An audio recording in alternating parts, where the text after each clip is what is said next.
Waven asked a question on the Facebook page. She says, I have a question today in P7 when I taught awe and then awful.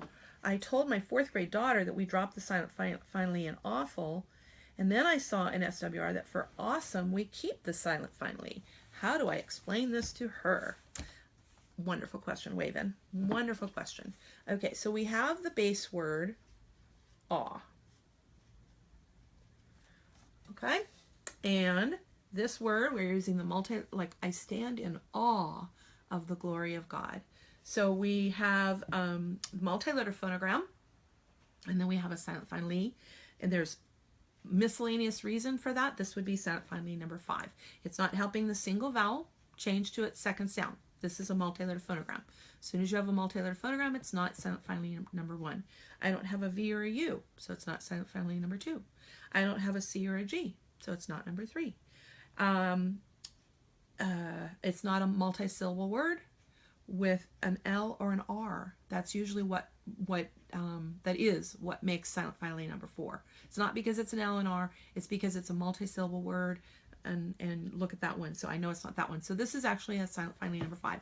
We call it the odd job E, and there is a reason. And this word, the reason there's an E is because in English, when English was being developed, they didn't like very, very, very short, just 2-letter words. There are some 2-letter words in English, obviously, but what they would do is they'd add an E for giving it a little bit extra length.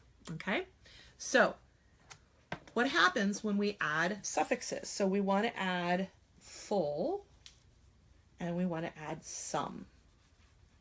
Okay, so anytime we're adding, this is a silent finally word, so in order to add a suffix, I need to go to my eavesdropping rule. Okay, my eavesdropping rule tells me that when I'm adding a suffix that starts with an F, not an F, when it's starting with a consonant, that I would not drop the E.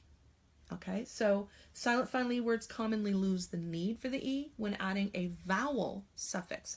Neither one of those are vowels. So you would assume that we would spell it awful and awesome. So according to our eavesdropping rule, we would not drop the E because these are both consonant suffixes. Okay? However, we do drop the E in awful. Why is that? Let's go back to the root word, and what was the reason for the E in the first place? Add length to a main idea word. Well, I added length as soon as I added a suffix. So the original need for the E is no longer there. This is what we call an advanced situation. Let me get and on page 148, lest you think I have all of these page numbers memorized, I don't. I was doing my homework last night. I do have a lot of the page numbers memorized, but not all of them. But on page 146, in Spelled, Write, and Read, and 148, she talks about the advanced situations where it looks like it's a rule breaker, but it's not. And why would we drop the E in some of these situations? And so the bottom of page 146, she talks about it. She actually mentions the word awful. Okay, so we don't need the E anymore because we added length. So that is why it's okay to drop it. And then she also references that in the chart when she's talking about list P7 there on page 148. Now, what's interesting is, and this is what Waven has pointed out, in the word awful, we dropped it because it was an advanced situation where it was okay to drop it. We don't need it. Here, we keep it. So why are we keeping it in awesome and not in awful? So I will have to say, this is a situation that you have to look at the history of the word, and you have to look at what has happened to the word over time. So what does the word awe mean? It means to hold something in high reverence, to highly esteem. When I stand in awe of the glory of God, it means God deserves great awe. He is amazing. There are no words in the English language that can even begin to describe how awesome, there we go, and amazing our God is. Okay, so awe is to hold something in esteem and wonder. Awe, That's what that word means. Now, over time, what happened is when we added the suffix full, it doesn't mean any longer full of awe. When I think about my God, I am full of awe. It doesn't mean that anymore. It has absolutely reversed its meaning.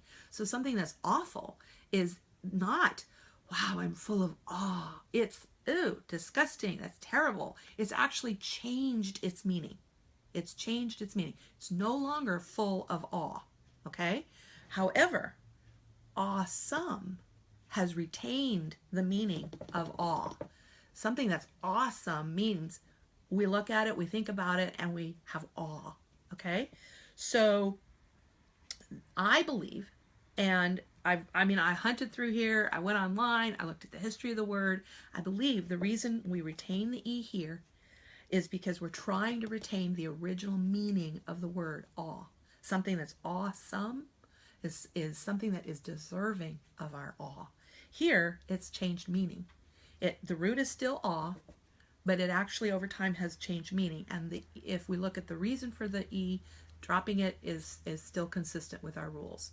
So I hope that makes sense. You have to look at the meaning of the word. Many times when we look at spelling, we want to go back and we want to look at where did the word come from and what is the original meaning and what language. We have to look at the etymology, and that is very helpful in understanding.